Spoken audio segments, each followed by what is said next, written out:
Hi, I'm Danielle Hartman. Welcome to Poured in PA, a series sharing the stories of Pennsylvania's craft beer industry. COVID-19 has changed our lives forever. We all have stories of how we've had to pivot and adapt. This episode is a collection of some of those experiences from the Pennsylvania brewing community. Oh, COVID, the new C word, yeah. How did COVID affect us? Our world got flipped upside down. COVID, wow, where to start with that one? The only constant is change. Has never been more true than right now as far as I'm concerned. It's a task. We were 2 days away from the Philadelphia Union home opener for 2020 season. They played their first 2 games on the road. We had huge watch parties here at the tap room. And I mean, the watch parties for those first 2 away games were like, they felt like as big as a home game last year. We were like, wow, 2020 is going to be crazy. This is awesome. We're brewing tons of new beers. This is going to be insane. It was Saturday, March 14th was the home opener. I remember MLS followed suit with the NBA and everybody and postponed the season. I'm like, shit. What was it? St. Patty's Day, I guess? So, you're leading into a big kind of weekend and in the moment it was weird scenario, weird feeling to shut down a bustling business, and the uncertainty was very real, and navigating it ever since has been a non-stop read and react and a constant evolution and adjustment. St. Patty's Day is the biggest day of the year for us. We got a 1-day notice, 24-hour notice to be shut down. We had already made all our food specials. We had 4 different Irish beers made. There's a lot of preparation and literally over 10 grand worth of preparation and food and beer. March 15th, when the order went across, we were kind of anticipating, we were getting ready for St. Patrick's Day, which is the biggest day, we're an Irish themed brewery. We love St. Patrick's Day. We have live Irish music, rebel bands come and play. So when those orders came across March 15th that we'd have to close the next day, the 4 of us met. So we had a crew at that time of 32 people. So the 4 main managers, me, Nikki, Logan, Sarah, Ashley, our chef, and our pub managers, we all met in the back, and we kind of just made this game plan on the back of a napkin super, super quick. And there was no PPP loans, there was no unemployment assistance, stuff like that. So we made decisions based on what information we had. We have friends in Europe that we're in constant communication with, so we had a sense that something was amiss and awry, like that wasn't normal. Things were happening that we just needed to pay attention to. So from a safety side, we really stepped back and said, and this is before any regulations came in and anything really started shutting down, we were like, if something does come in, what do we do safety-wise to keep our customers and our coworkers safe? And we drove everything off of that first and foremost. So we, before being told to, decided that, as cases were ramping up, we would shut down our retail component. We needed to minimize risk to our coworkers as much as possible, but we also wanted to keep brewing. We wanted to keep servicing our customers with beer. Since our brew house and our production is part of our guest experience, they're kind of they intertwine. So we had to basically stop having customers come in. When COVID still first became a reality for our brewery, we had already been canning products for about a year and a half. And it enabled us to pivot almost entirely to can sales. So we became a distributor effectively, and that saved the business. If we hadn't been canning, we never would have made it through, and that was our saving grace. It also helps the customer drink at home more. We've seen a strong shift into people wanting to take a remote sale or essentially pick up and to carry home, so that they can drink in a safer place where they feel like they can manage the experience better. And we're happy for that. And it's actually helped our business in that way, because now as we flex back and forth as the laws change between taproom sales and canning sales, it's only made us a better business. We haven't opened the tap room yet since it opened and then we had to close again essentially, right? Because it was only outdoor seating. So it's literally been changing week to week. Sometimes several times in 1 week they've changed the laws. We were down to 25% capacity, and we got into the green, they said 50%. And then 2 weeks ago, they cut us back to 25% again and said that you have to have food or you can't be in the establishment and have a drink. So that's hard because we never had food. We had a popcorn machine, and that is a snack and doesn't count as a meal. So we ran out and got our Safe Surf licenses, and we're gonna start selling some food now. And we were lucky enough to have the food truck that comes on the weekends, and he was here to provide food for people. They allowed it third-party concessions after the first week. First week it was not allowed. Second week they said third-party concessions would be okay. So the whole industry is trying to rethink and how it's going to work. Taproom sales, the breweries that survived on taproom sales are really struggling right now. You know, we didn't have the ability to package beer to go. How to figure out how to survive in that world. If things don't free up this winter, it's going to be a struggle because, you know, we can't survive on 25% seating. I mean, I got 14 seats inside, that's it. No bar seats. So, you know, what do we have to package to go is going to be how we live. We'd really like to see the state step in and do something to help us with some of the laws that exist now, just freeing us up, you know, 6 months time frame to allow us to sell other Pennsylvania products to go. It's still hard. We're coming back. I can see that I'm about 600 gallons light for an average production month. We can only make enough beer that we can sell, and so it kind of stagnated production with growlers only. We don't have a can line, and we don't do any outside distribution because when things are at their peak, I can barely keep up with just our taps, doing roughly 39 to 42 barrels a month at tap service. I recently just purchased a can line to kind of pivot during COVID and try to resurrect our beer numbers from the malaise, if you will. Being the size we are, I think was an advantage for us because we could pivot from doing all kegs or 80% kegs and 20% bottles to 80% bottles and 20% kegs and or cans, We overnight decided that, So I think that's a huge advantage for us. It's one of the benefits of being a one-barrel brewery, and it enables us to pivot on a dime. If we need to put everything in cans, it'll sell. If we need to put everything in the tap room, it'll sell. How long it takes to sell and the price points and whatnot may vary and fluctuate, but effectively, we're hard to kill. It's like you can squish the bug, but we're so little, and we kept our costs low. We don't have a lot of loans. We have a honeycomb loan that we did with our local people in the market, and they actually forgave our interest payment for 3 months. And that was a huge deal to us because they cared so much. And that means everything to us. And it just gives you even more reason to do it. When everyone's pushing you, it's easy to move forward.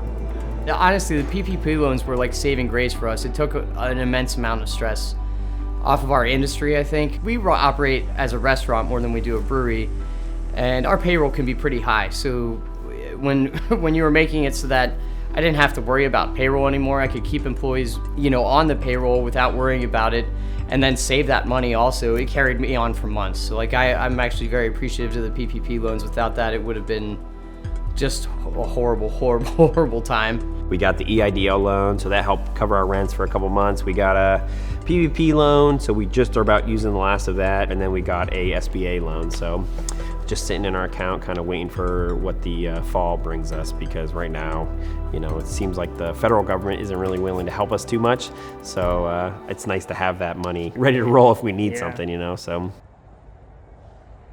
We kicked into gear ideas of keeping our guests as their lifestyle as normal as possible. So again, trying to serve them however we could.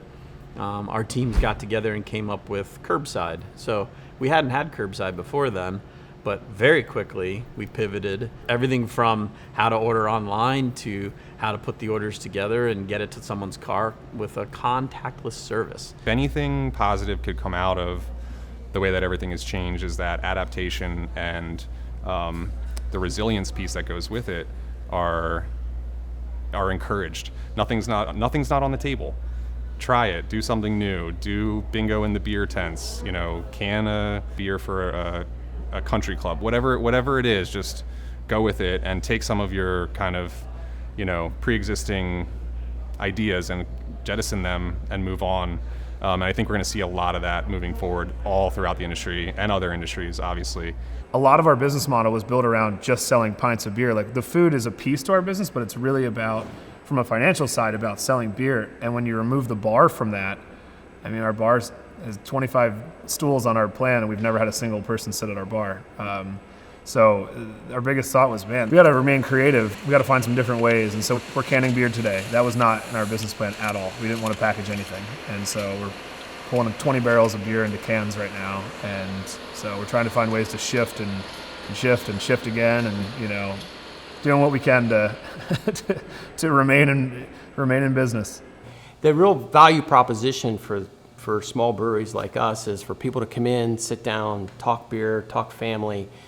That's been removed. It's very difficult now based on, you know, transmission rates and everything else for COVID.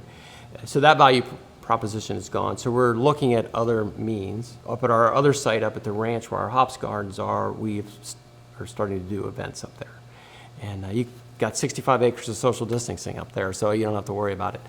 But I think that reflectively, we're going to be coming out of this thing with some more business propositions for people overall. So we've learned.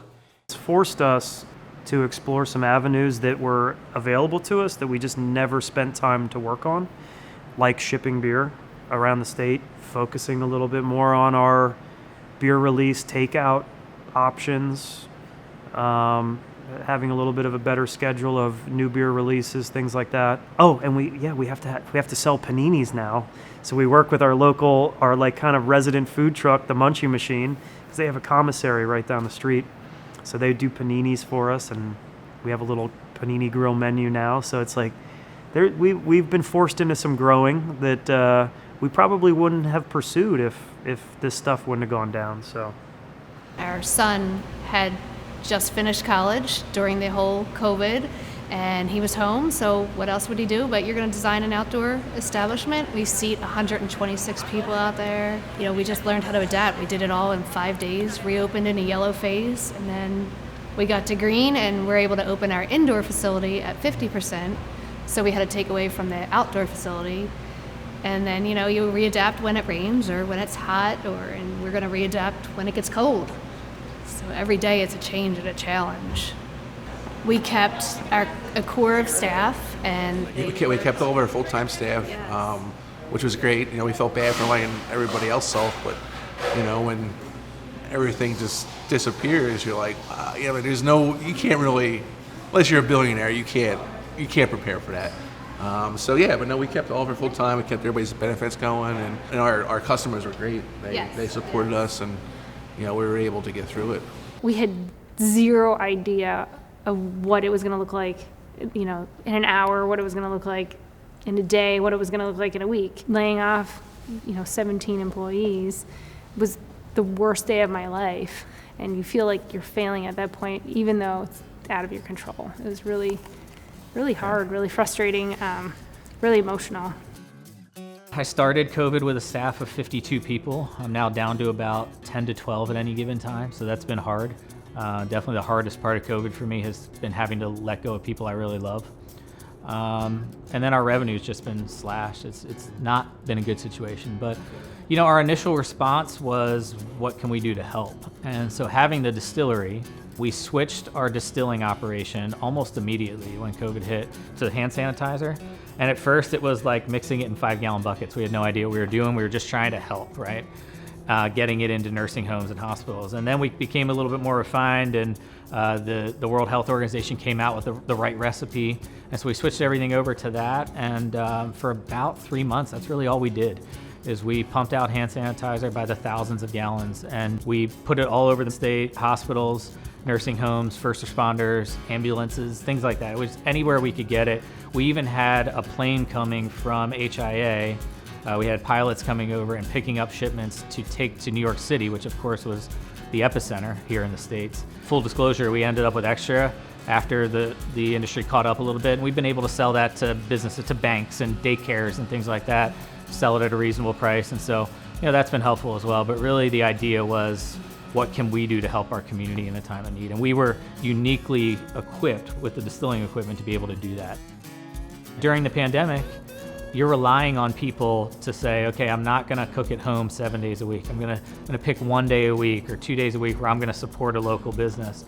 And when we were to go only, again, it wasn't lucrative by any means, but it was enough to keep the lights on. And that was really, we saw the same people over and over and over again, the people that we know by name and that we've come to just love in this community, who said, we're not gonna let you fail.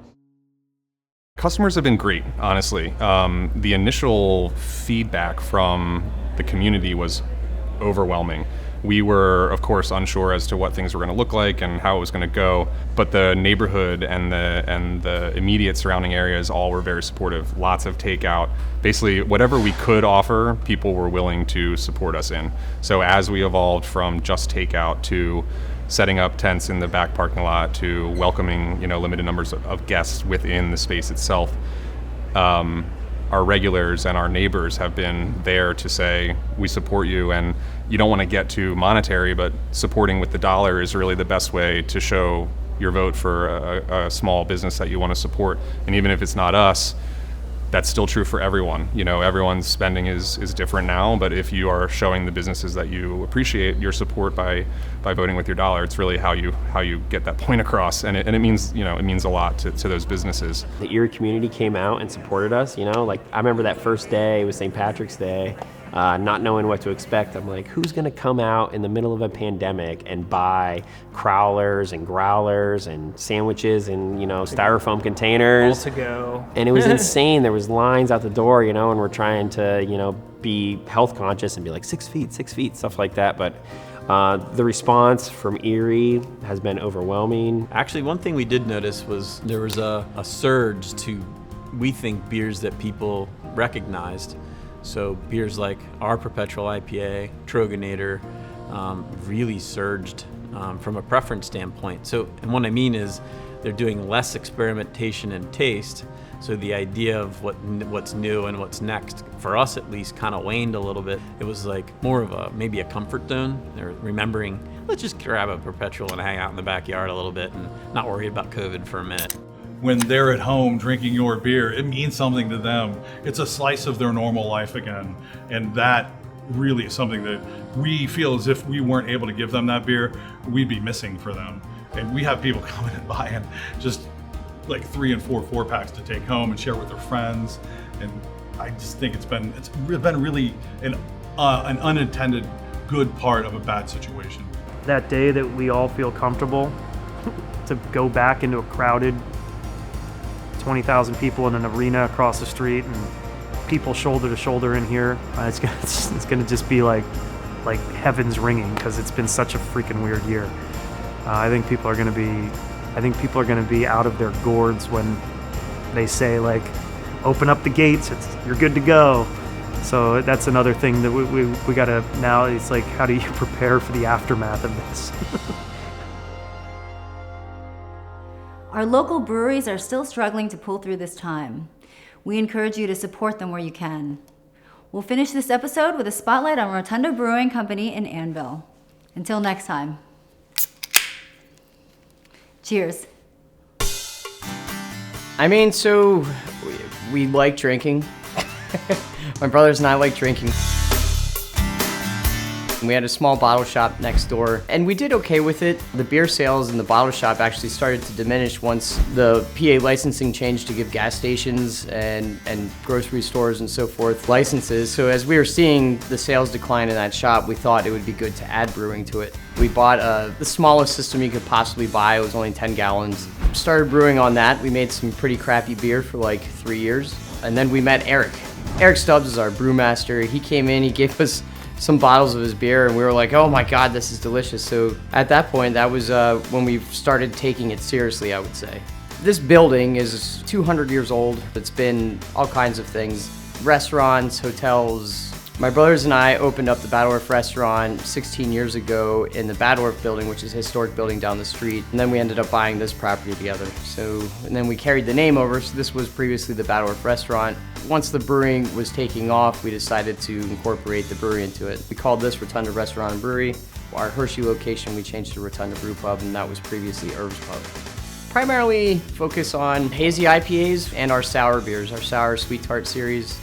Definitely our main focus. We also do stouts. We have some bourbon barreled aged stouts coming out here shortly, and they're delicious. I'm very happy with them. We have Sunrise Surprise, which is a milkshake stout, and that won first place in the stout category at the Farm Show Complex, and we barrel aged that, so that'll be in a bourbon bottle. We have a Russian Imperial Stout that's also in bourbon. And then we did a barley wine that's 16.5%, and we aged 1 barrel in rye and 1 barrel in bourbon, and those both came out great. And honestly, they were really wet barrels, and we got them from Hidden Still, a local distillery, and I bet you they're more closer to 18% now, and they're super smooth and delicious. They came out really good. We do all types of food, but here in our Annville location, we do have a Southwestern influence for sure. My mother's Mexican. A lot of our recipes are from our grandmother. Big taco menu, chicken enchiladas, burritos, empanadas, things like that. We make all our sauces fresh daily, like our guacamole is made every single day. Our Hershey location is kind of just a mix of everything. We have really good burgers there. I would say maybe 80% of the food there is made on site. And if it's not made on site, like our breads, we get it locally sourced, so like we get our breads from Sandy's. They actually make bread specific just for our restaurant that you can't get anywhere, which I thought was pretty cool. But we do have a mix. At both places you can get steaks, you can find fish entrees, you can get burgers, tacos. It's a mix of everything. We are gonna start offering shipping all through PA. I'm actually very excited about it because essentially shipping is gonna offer what another tap room or a location could offer without the brick and mortar. I think a lot of breweries doing this will save money on rent or mortgages and some payroll costs and things of that sort, but you'll still be able to get your beer out to a broader group of people. I'm excited. We're a very small brewery, but I'm excited to see where that takes us.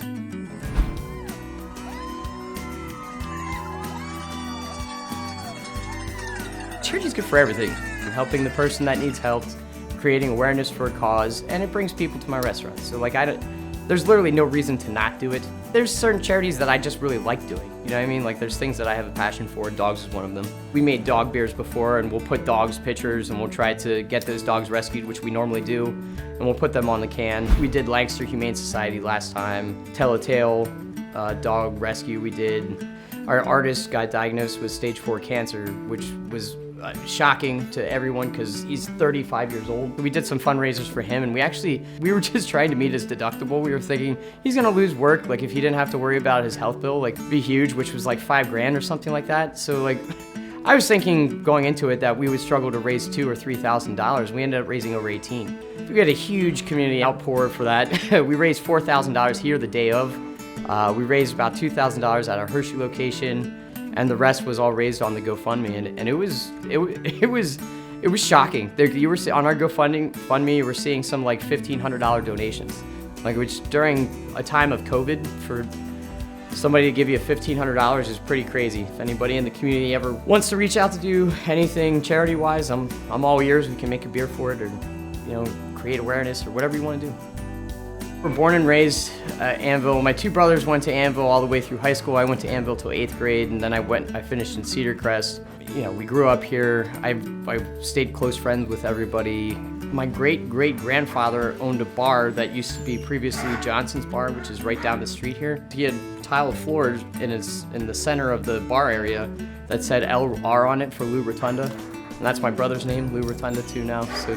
And none of the owners changed the floor the whole time since my great-great-grandfather. Dale Rotunda is my father. He plays piano here every Friday night. He is a staple fixture of this building. If you want to see him, you don't have to call him and say, meet me anywhere. Just come here and you'll see him. So I like the small town feel. I like everybody knows me. I like knowing everybody. I like every day I come to work and I see over a dozen people I grew up with or went to high school with, or I know 50% of our clientele on first name basis. I like that.